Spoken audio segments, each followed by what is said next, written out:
Welcome to Explain America. This is your host, Kyle Becker. AOC may have gone too far. She runs her mouth like a motor 24/7, and this time it looks like she's ran afoul of the law. We have the border czar, Tom Homan. He's closing in on a big federal case, and there's been a huge development that should really have her sweating. But before we get into that, please like, comment, and share Explain America. We really appreciate your support for common sense journalism. Now, Alexandria Ocasio-Cortez, a key figure of the squad, is one of the most radical members of Congress. She's also one of the most do-nothing members of Congress, except for eventually running afoul of the law.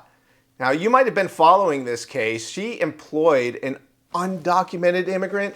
That's their euphemism for an illegal alien. And he fled the country. But just when you think that maybe that solved her legal problems, no.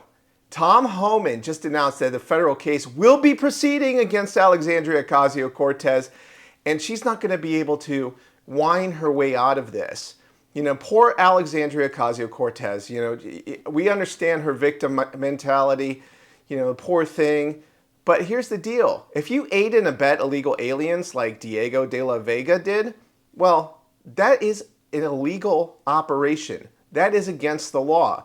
And as far as I can check, there's no Democrats accepted clause in the U.S. code. I've checked really close, like in the footnotes at the, tens of thousands of pages. I did not see one that says that Democrats are exempt from the law. So AOC, it's time to lawyer up.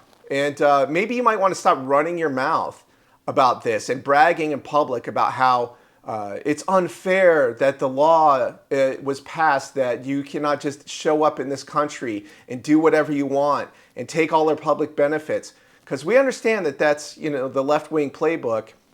That's Cloward and Piven 101. And no, you don't get to do that in this country. We are a nation of laws. We actually fought a revolution over this. I don't know if you caught that in all your people's history of the United States, Howard Zinn, all of that. I'm not sure if you caught that, but we actually fought a revolution so that we don't have elites in this country who are above the law. So guess what? The law is coming for you. And I don't think border czar Tom Homan is the kind of guy to be playing around. This is just an open and shut case. We need to see prosecution against those who break the law. It doesn't matter what your party is or what your name is. So this has been Kyle Becker with Explain America.